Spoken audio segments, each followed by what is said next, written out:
Hey everyone, and welcome back to the channel.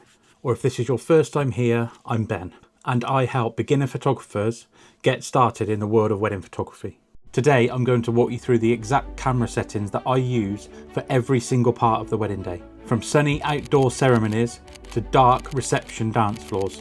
If you're new to weddings and you've ever panicked about ISO, shutter speed or aperture, then this video is going to take the stress out of camera settings step by step. You'll leave today with an actual cheat sheet that you can use and take with you to your next wedding to use on the day.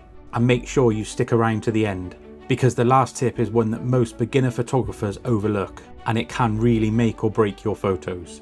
There's even a free cheat sheet for you to download and look back on. If that sounds helpful, then why not hit subscribe? I share weekly beginner-friendly wedding photography tips to help you grow with confidence and book more jobs. Before we dive into each part of the day, we need to cover the basics. But don't worry, because this really will be quick and easy. There are three main settings on your camera that you will use and adjust throughout the day, depending on the situation you're in. The first one is aperture. In its simplest terms, this controls how blurry or how sharp the background of your photos will look. The next one is shutter speed. This affects how sharp your photo is going to be, especially if things are moving. And the last of the three is ISO. This basically just brightens up your photo when there isn't enough light. Together, they're called the exposure triangle. But don't worry, you don't need to be an expert straight away. But understanding these basics will make a huge difference to your photography. So most weddings start during the day. And if your wedding ceremony is outside, that's great, because it means there's plenty of light. So going back to the exposure triangle, here's what I would actually recommend for outdoor wedding ceremonies. For my aperture, I like to keep this as low as possible. Something around 2.8 to 4 is perfect, because it'll give you a nice soft blurry background whilst keeping the people in the frame sharp. There are times during a ceremony where I will use 1.8 or lower if possible with some of the lenses that you have. This is mainly for close-up portraits, or for if I'm taking close-up pictures of hands with the rings, where I really want to get that background completely out of focus. For my shutter speed at an outdoor wedding, I really like to keep this above 1/500th of a second. This freezes any movement so that nothing is blurry. ISO, this will just be as low as your camera can cope, usually around 100. There's plenty of light to go around, so the ISO won't need to go any higher than this. So here's another quick tip for you. While sometimes it's completely unavoidable, if you are just shooting portraits, try to avoid the midday sun. I like to try and find a nice shady area to stand the couple in, under some trees or from the shade of a building, and try your best to position your couple with the sun behind them. Otherwise we're going to get squinting faces, harsh shadows, and generally not a very nice picture. So moving on to indoor ceremonies, say in a barn setting or a church or a hotel, which are probably the three most common wedding venues in the UK. This is where it can get tricky. Indoor ceremonies are often dark or candlelit, and in the UK you're very rarely allowed to use flash during the wedding ceremony. So here's what I like to use in these situations to help me combat that. My aperture, I would just set this to as wide as your lens will allow.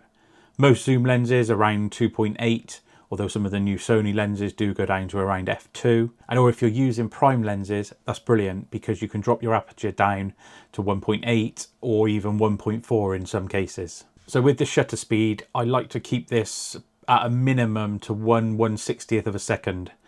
This should be quick enough for you to avoid any motion blur and keep your photos nice and sharp. With the ISO and most modern cameras, especially the Sony ones like I use, ISO isn't too much of an issue, and I'm happy to let it go up to around 3200 or even higher if the situation demands that. Yes, you'll get a little bit of grain in your photo, but this is easily removed when using Lightroom or most other editing softwares. And I can't stress this one enough. If you can, please shoot in RAW file format. This gives you so much more flexibility when it comes to editing your images, either lightening them up, darkening, or changing the white balance or color cast of an image. It's so much easier with RAW. So golden hour is that soft, warm light you get right before sunset.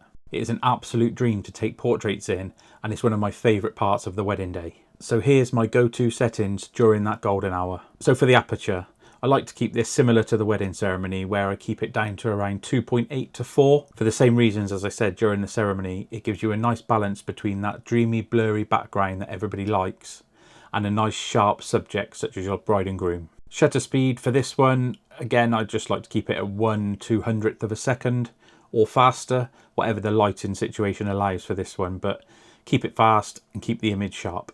For the ISO, it's another time of day where it won't need to go that high. For golden hour portraits, I usually keep it somewhere between 100 and 400. That'll just depend on how much light you have available at the time and how much colour of the sky you want to bring through.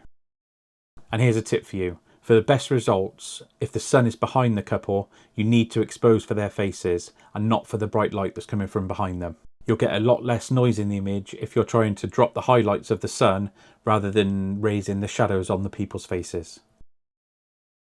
So let's talk about receptions.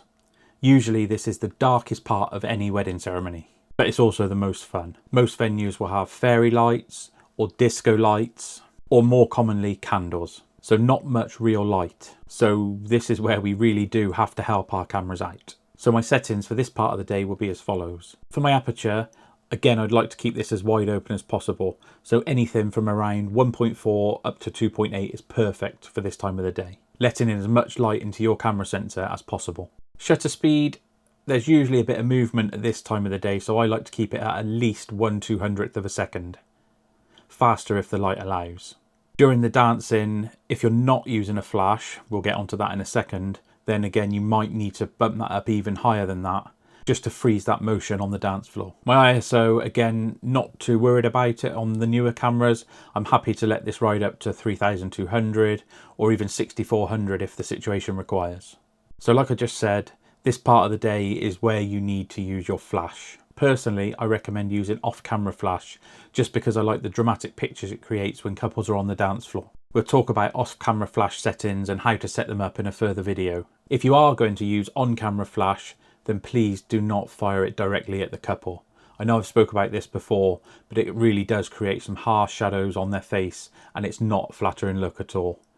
Use the flash to bounce it off of a wall or off of a ceiling so that you get some much nicer and softer light on the couple. If you want to get creative during this part of the day, then have at it. I love using a flash and a slow shutter speed because it gives you some really cool motion blur shots, especially with the disco lights dancing around all the people on the dance floor. So let's just look at some settings that can really help out beginner wedding photographers. You don't want to miss this bit. So with the camera mode, I recommend starting off in manual. Learn how to use the exposure triangle and what it does to create you the best images. Other than that, I've also been known at times to use aperture priority. If you're using aperture priority, I like to just set my ISO to auto, the aperture of my lens to whatever it's going to be, usually around 2.8, and I set the camera so that the shutter speed doesn't drop below 1/250th of a second. After that, you're done and you can click away until your heart's content. For the main of the day, especially for the portraits, I like to use single point autofocus, which on the Sony I have set to eye autofocus. For times during the day when there's movement, for example when the bride is walking down the aisle, or for the dancing, then I like to switch to continuous autofocus so that the camera tracks the subject. Eye autofocus does work still in this mode on the Sony cameras. I'm not sure about other models, but on the Sony, eye autofocus still works in continuous. So the metering in your camera, which is basically just a setting which tells your camera how to measure the light in the room and expose for the correct image. I like to use either evaluate or matrix metering for the most part of the day. It's very rare that I'll change this setting. So here's a quick cheat sheet that you can screenshot, or better yet, grab a free downloadable PDF from the description below. And here's my final tip. Practice these settings before the big day. Try them out in your back garden, try them out in the house, or during engagement shoots if you're lucky enough to have any booked. The more you practice, the more confident you will feel when it really counts. So there it is. I hope this video has helped you feel more confident about your camera settings for each part of the day as a beginner wedding photographer. If it did, hit that like button, and why not subscribe for some more beginner friendly tips? And drop me a comment below. Which part of the wedding day do you find most challenging? And don't forget to grab your free cheat sheet from the description below to keep on your phone, or if you're old school like me, print it out and put it in your camera bag. If you're still here, thanks so much for watching to the end, and I'll see you in the next one.